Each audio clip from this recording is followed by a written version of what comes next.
તો દેશમાં હાલ યુદ્ધના ભણકારા વાગી રહ્યા છે, જેને લઈને સરકાર દ્વારા મોક ડ્રીલ, સાયરન અને બ્લેકઆઉટની કામગીરી કરવામાં આવી રહી છે। ત્યારે કામરેજ તાલુકાના વાવ ગામ ખાતે આવેલી વશિષ્ઠ શાળામાં એક કાર્યક્રમ યોજવામાં આવ્યો।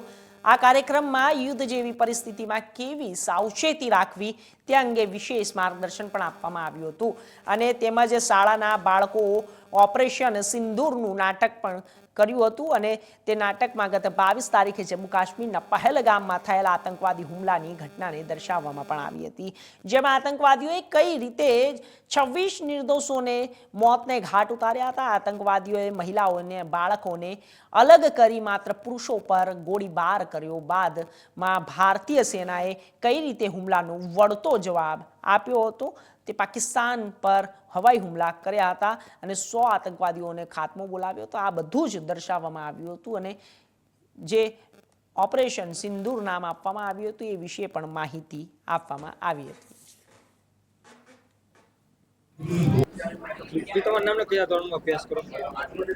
મારું નામ દીપ ગોળાવિયા છે। હું 12 કોમર્સમાં અભ્યાસ કરું છું। આજે શું કાર્યક્રમ રજૂ કર્યો છે તમે બન્યા છો? આજે અમારી શાળા દ્વારા યુદ્ધ સમયની સ્થિતિમાં કેવી રીતે તકેદારીઓ રાખી, કેવી રીતે સાવધાન થવું તેના માટેનો કાર્યક્રમ યોજવામાં આવ્યો છે। તેમાં અમને એક નાટક બજાવવાનો મોકો આપવામાં આવ્યો છે, જેમાં હું નરેન્દ્ર મોદી બન્યો છું।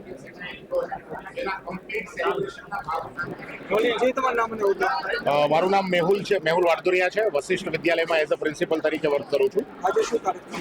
આજે જે કાર્યક્રમ હતો, ગઈકાલે જે ભારતે જે ઓપરેશન સિંદૂર, ભારતીય આર્મીએ જે સક્સેસફુલી રીતે જે ઓપરેશન્સને જે કમ્પ્લીટ કર્યું છે એના સેલિબ્રેશન્સના ભાગરૂપે અમારી શાળાના વિદ્યાર્થીઓએ ઓપરેશન સિંદૂરનું આ સેલિબ્રેશન્સ અમે ઇન્ડિયન આર્મીને ડેડિકેટ કરીએ છીએ અને જે આર્મીની જે આ સક્સેસ છે, બરાબર છે, એ ખૂબ જ સમગ્ર ભારત માટે ગૌરવ લેવા જેવી વાત છે અને અમારા વિદ્યાર્થીઓએ પણ આનું સેલિબ્રેશન્સ વિદ્યાર્થીઓની સાથે રહીને કર્યું છે।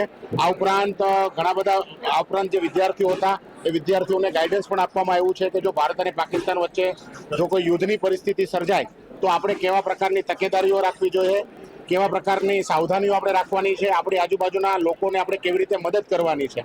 તો આ સંપૂર્ણ આખો કાર્યક્રમ હતો, જેમાં અમારો હેતુ ઓપરેશન સિંદૂરનું સેલિબ્રેશન્સ પ્લસ જે વિદ્યાર્થી મિત્રો છે એમને યુદ્ધની પરિસ્થિતિમાં કેવી તકેદારીઓ રાખવી જોઈએ એના અંતર્ગત આપણે માહિતી એમને આપી છે।